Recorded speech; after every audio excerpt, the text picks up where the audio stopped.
Right, so I'm now recording. So question 4. Now, there's some important things to think about with question 4, really. And I just want to start, instead of sort of breaking this question down and looking at how it works, I want to sort of get to grips with the idea of this question, what this question is testing, what do they want you to do?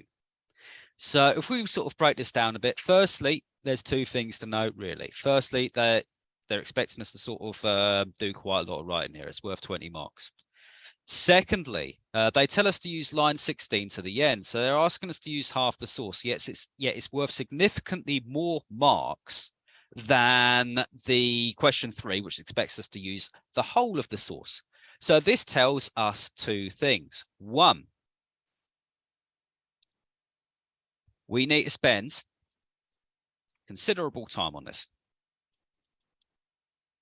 And two, unlike question 3, where we deal with big picture stuff,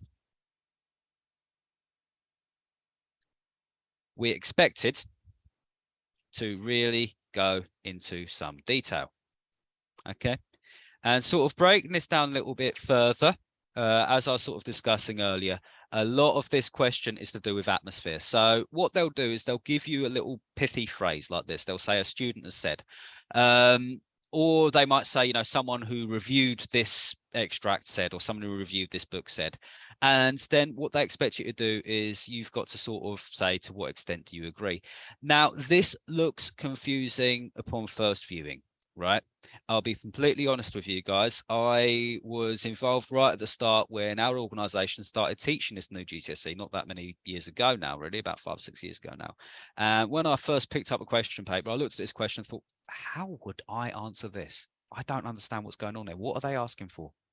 And I've been teaching GCSEs for a while now. It took me a while to get to grips with what it's asking us to do.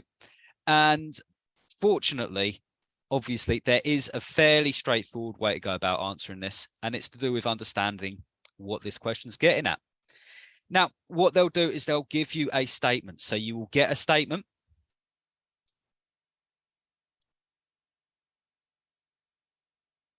And it will be an evaluative statement, so a statement making a judgment. Okay.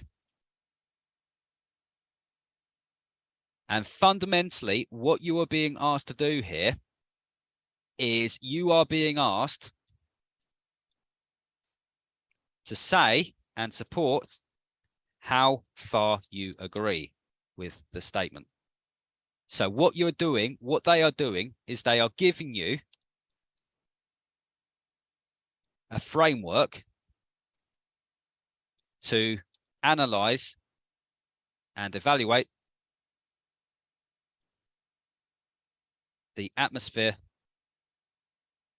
of the text. Okay. So instead of just saying to you, evaluate the atmosphere of this text, they are giving you some framework. They're giving you some scaffolding. They're saying, well, a student said this. Now, usually you are going to, as a rule, the statement they give you, you will probably broadly agree with, but the statement is always going to be somewhat generic, and there will be areas where you can slightly disagree, and that is absolutely fine. But broadly speaking, it tends to be a statement you'd broadly agree with. Okay.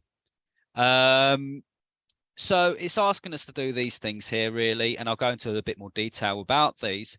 But broadly speaking, what you are doing here is this isn't a question you can answer in a paragraph. Okay. We know this because we're given 20 marks for it. Okay. Unlike question 2 and question 3, where you're picking out one thing or two things or three things and sort of analyzing those and then you're done.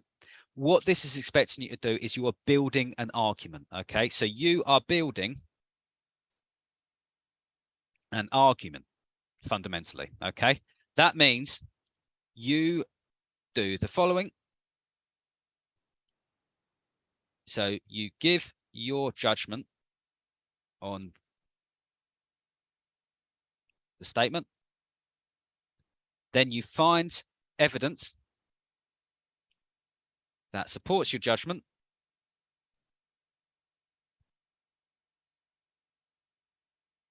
and you evaluate that evidence in relation to the judgment. And again, that is going to be some sort of judgment on the atmosphere that's being created. So there we go. That is basically the meat and bones of this question, really. It's a long essay style question. They give you some scaffolding. So you are given an evaluative statement to begin with. It will be about the atmosphere that is being conjured up by the author here. You're expected to engage with that statement. And again, you'll probably wind up broadly agreeing with it, but there'll be certainly areas where you disagree slightly or feel that the statement itself isn't quite right, and that's absolutely fine.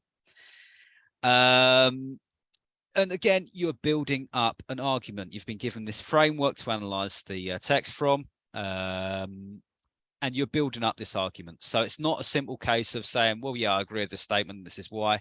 What you're doing is you are giving plenty of evidence to support your judgment on that statement. Okay, so there we go.